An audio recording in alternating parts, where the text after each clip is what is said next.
Schiermonnikoog is het 5e en laatste eiland van de Nederlandse Waddeilanden. Het is de S van de tv-tas. Om daar te komen kiest men de boot. Het had strand, een vuurtoer en één dorp met een tjerke. Hotels voor de toeristen, 2 squallen en een gemeentehuis. Het is de laatste gemeente van Nederland en Ineke van Gent is de burgemeester. Welkom allemaal op Schiermonnikoog. Een burgemeester is het gezicht van een gemeente. Tekeer met de wethouders zorgen ze ervoor dat alles goed verrint. Dat hiet het college van B, burgemeester, en W, wethouders. Nou, elke dinsdag zitten wij hier 's morgens van 9 tot 12 vergadering van het college van burgemeester en wethouders. Wethouder Hagen, wethouder Gerbrand, gemeentesecretaris Kupers en ikzelf. Dit is de raadzaal van Schiermonnikoog. De echte besluiten in de gemeente worden naam terug de gemeenterieën. Die vergaderen 1 keer in de maand in deze rietzaal. De gemeenterieën is dus de baas, maar de burgemeester zorgt dat zijn vergadering goed verrint.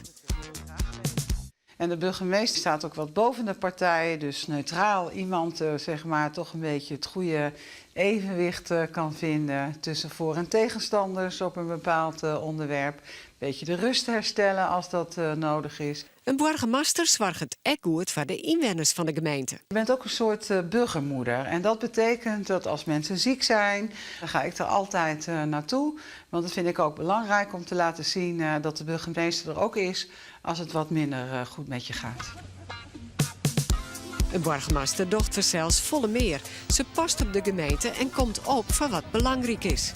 Ineke helpt minister Slop van Onderwijs van de boord. Nou, welke is ons mooie eiland, hè? Ja. Wat een goede auto. Dag. Hij komt langs om een nieuwe keuken in de squallen te openen.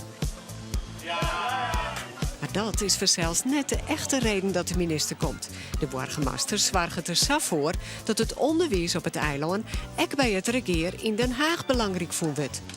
Ik ben gekomen om te kijken naar het onderwijs hier. Je hebt hier een school voor basisonderwijs en voor voortgezet onderwijs. En nou, het is ook belangrijk dat op een eiland als Schiermonnikoog ook het onderwijs voor de kinderen ook thuis nabij aangeboden kan worden.